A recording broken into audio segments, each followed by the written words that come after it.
Donc, pour clôturer cette dernière vidéo, je disais ceci. Dans tout l'Ancien Testament, Dieu prenait des formes. Les formes que Dieu prenait dans l'Ancien Testament, on appelle ça en termes théologiques la théophanie. C'est dans le Nouveau Testament qu'il a pris un corps de chair et la majorité des personnes sont surprises, sont scandalisées. Mais Dieu prenait des formes depuis l'Ancienne Alliance. Avec Jacob, nous voyons la même chose. Dans Genèse chapitre 32, à partir du verset 30, Jacob lutte avec un homme. Dieu a pris une forme. Et à la fin de la conversation, Jacob pouvait dire, j'ai lutté avec Dieu, j'ai vu Dieu face à face. Mais en principe, il n'a pas vu Dieu en tant qu'esprit, il a vu une théophanie. Avec Manoach, qui devait être le père de Samson, c'est la même chose. Nous sommes dans Juges, chapitre 13, à partir du verset 21 et le verset 22, où Manoach a vu l'ange de l'Éternel, il dit que nous allons mourir car nous avons vu Dieu. Juges, chapitre 13, à partir du verset 22. Or, l'ange de l'Éternel, en principe, c'est l'Éternel lui-même, dans une forme angélique. Dieu, j'ai répété encore, Dieu est esprit, Dieu est esprit. Là, c'est la nature de Dieu. Dieu est invisible, Dieu est immortel. Alors, regardez maintenant le mystère entre le Père et le Fils. Vous allez voir que c'est deux manifestations. Lorsqu'on parle du Père, on parle du Fils. Ce n'est pas deux personnes, c'est deux manifestations, deux révélations différentes d'un seul Dieu. La preuve en est, Jésus n'a jamais dit moi et le Père nous sommes deux. Il dit toujours moi et le Père nous sommes un. Pour comprendre le mystère entre le Père et le Fils, nous allons vous lire une écriture. Nous sommes dans Exode chapitre 24. Exode chapitre 24 à partir du verset 1. Vous allez comprendre ce mystère entre le Père et le Fils, les expressions Père et Fils. Prenons Exode chapitre 24 à partir du verset 1. Il est écrit, Dieu, écoutez très bien, Dieu dit, celui qui dit c'est Dieu. Dieu dit à Moïse, monte vers l'Éternel, toi, Aaron, Nadab, Abihu et les 70 anciens d'Israël.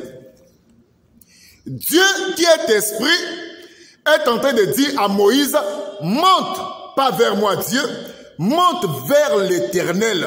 Maintenant je vais vous poser la question, entre l'Éternel et Dieu, est-ce qu'il y a deux personnes dedans? Est-ce que c'est deux personnes? Non. Dieu, il est esprit, il ne peut pas être vu.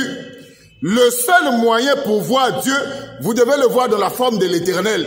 C'est pour ça celui qui voit l'Éternel, cette forme-là, il a vu Dieu.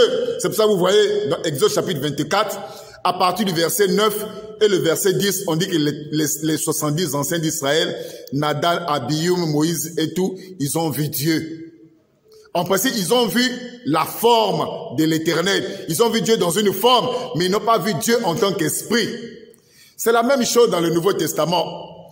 Celui qui veut voir Dieu doit le voir dans la forme du Fils. Le Fils de Dieu, Jésus, c'est lui qui est venu nous révéler le Père. C'est pour ça dans Jean chapitre 1, à partir du verset 18, il est écrit, personne n'a jamais vu Dieu. Mais le Fils unique qui est dans le sein du Père, c'est lui qui nous l'a fait connaître. C'est lui qui nous fait connaître Dieu, c'est Jésus. C'est pour ça que Jésus pouvait dire, celui qui m'a vu, il a vu le Père. Comme dans l'Ancien Testament, celui qui voit l'Éternel, il voit Dieu. Comme dans le Nouveau Testament, celui qui voit le Fils de Dieu, il voit Dieu lui-même. Le Fils de Dieu n'est pas comme le fils de Monsieur Moussa. Le Fils de Dieu n'est pas comme le fils de Monsieur Camara. Le Fils de Dieu n'est pas comme le fils de Monsieur Boubacar. Non, le Fils de Dieu, c'est Dieu lui-même manifesté dans la chair. Le Fils de Dieu, c'est la parole de Dieu qui était au commencement, qui a pris une forme humaine. Mais Dieu, quant à sa nature, il est esprit. Le Dieu qui est esprit prend une forme. Dans l'Ancien Testament, il prenait des formes, beaucoup de formes. Mais dans le Nouveau Testament, il a pris une seule forme, la forme du Fils. Celui qui voit Jésus-Christ, il a vu Dieu, car Jésus-Christ est l'image du Dieu invisible. Jésus-Christ est le Dieu véritable, manifesté dans la chair. Que Dieu vous bénisse et que la grâce de Dieu soit avec vous. Amen.